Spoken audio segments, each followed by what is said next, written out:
we believe at Hinterland, notwithstanding some excellent Chardonnays and Pinot Noirs that are being made here as well, the terroir and the weather and the feeling that we have in Prince Edward County, it lends itself well to sparkling wine.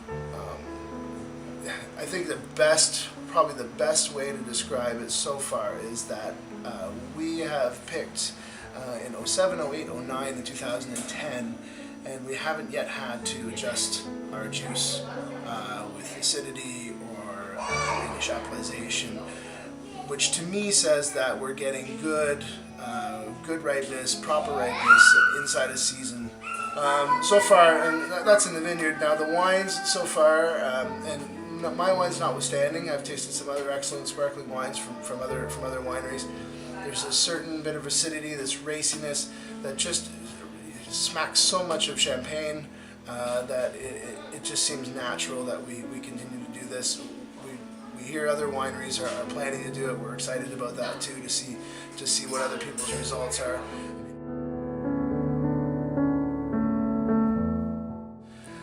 So it was an adventure from there because as far as we know, it has not been made in Canada before.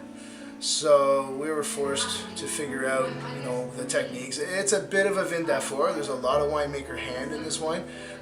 It's hard to say that it's a terroir wine. I'd be lying to you. But the challenge was how do we capture bubbles from a primary fermentation? So we did a lot with the fermentation in terms of keeping it super, super cold. It was a very, very long fermentation, and because we had no real reference point of what the numbers were supposed to be when it was time to bottle, it was basically made by instinct. We just tasted it. But it was interesting. I mean, the coolest thing about making this wine, or one of the coolest things about making this wine, is that I talked to a lot of other winemakers about it. I bounced ideas off them, and got lots of suggestions, lots of feedback. We love the way it turned out. We took some suggestions, some not. And then when it was done, they all came around and tasted to find out how it worked out.